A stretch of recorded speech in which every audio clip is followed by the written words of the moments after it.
नमस्कार, welcome to my channel मनसा सान। मेरा नाम मनसा पत्रा है। तो आज आपने मेरी कहानी का टाइटल सुन देखा होगा कि कैकेयी माता कलयुग में है। तो आप लोग को लग रहा होगा कि कैकेयी माता कलयुग में कैसे आए।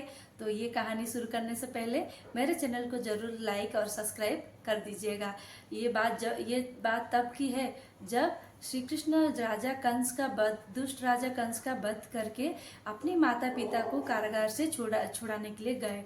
जब कारागार से छुड़ाने के लिए गए तब उनकी माता देवकी ने बोला, हे कृष्ण, तुम तो स्वयं विष्णु हो, तुम स्वयं श्री नारायण हो, तुम परम ब्रह्म हो, तुम ही जगत के पिता हो।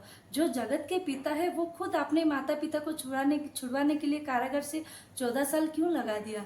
तब श्री कृष्ण ने बोला, हे माँ, जब मैं त्रेता युग में श्री राम के रूप में आया था तब मैं अपने माता कौशल्या के प्यार से वंचित रहा। तो जब मैं द्वापर युग में आया तब मैं अपने माता कौशल्या के पास चला गया। तब देवकी माता को एहसास हुआ कि यशोदा मैया ही कौशल्या माता है। तब देवकी माता ने पूछा, हे कृष्ण, तो मैं कौन हूँ। तब श्री कृष्ण ने बोला कि हे माता, आप ही कैकेयी माता हो। तो जब त्रेता युग में आप आए थे, कैकेयी के माता के रूप में ही आए थे। आप लोगों को क्या पता है कि जब श्री राम जी पैदा हुए थे, कौशल्या माता ने श्री राम जी को पैदा किया था, मगर कैकेयी माता वैसे ही उनको अपनी बेटे के समान ही उनको प्यार करते थे। श्री राम जी का खाना पीना, उनका स्वास्थ्य का ध्यान रखना कौशल्या माता के समान ही उनको प्यार करते थे और सारा ध्यान उनका अच्छे से रखते थे। कभी अगर श्री राम खाना नहीं खाए तो उनको खाना खिलाते थे प्यार से। तो बहुत अच्छे कहानी सुनाया करते थे। तो एक दिन क्या हुआ, श्री राम जी मतलब उनका मन उदास था, वो खाना नहीं खा रहे थे। तब कैकेयी माता ने उनको बार बार बुलाया, राम आओ खाने के लिए, राम आओ खाने के लिए, क्यों नहीं खा रहे हो। तो वो बहुत परेशान हो रही थी। फिर राम ने बोला, नहीं माँ, मैं नहीं खाऊंगा। फिर कैकेयी माता ने बार बार बोला। तब राम ने बोला कि आप माता मुझे वादा कीजिए, जो मैं मांगूंगा आप देंगे तभी मैं खाना खाऊंगा। तब कैकेयी माता तो बहुत परेशान हो गए थे कि मेरा बेटा खाना क्यों नहीं खा रहा है।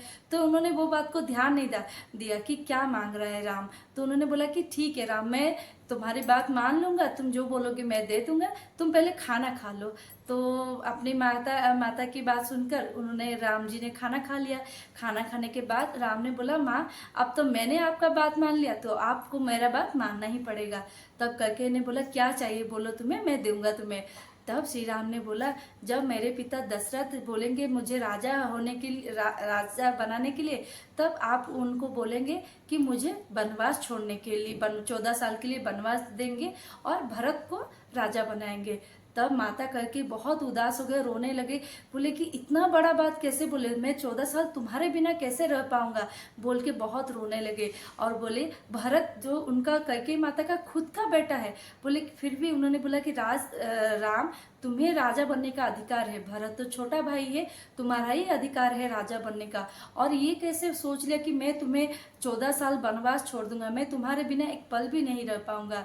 तब श्री राम ने बोला कि हे माता, अभी त्रेता युग में बहुत असुर राक्षसों का आतंक बढ़ गया है, साधु संत का रक्षा करने के लिए मुझे वनवास जाना मेरा बहुत जरूरी है। तो आप कैसे भी करके मुझे वनवास के लिए आज्ञा दीजिए।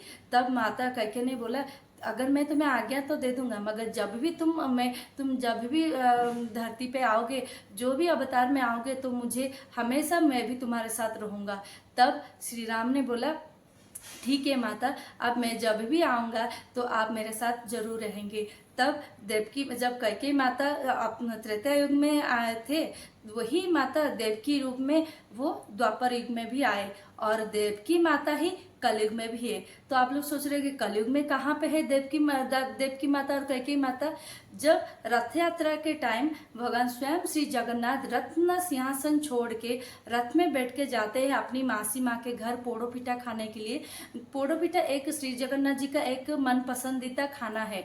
तो वही जो मासी माँ के घर जाते हैं, वही मासी माँ ही माता कैकेयी है। तो आपको आज की कहानी कैसा लगा मुझे जरूर कमेंट करके बताइएगा। रहती हूँ और आपको फिर से नेक्स्ट वीडियो में एक अच्छा सा सुंदर सा प्यारा सा कहानी लेके आप लोगों के साथ आऊंगी। रहती हूँ, नमस्कार।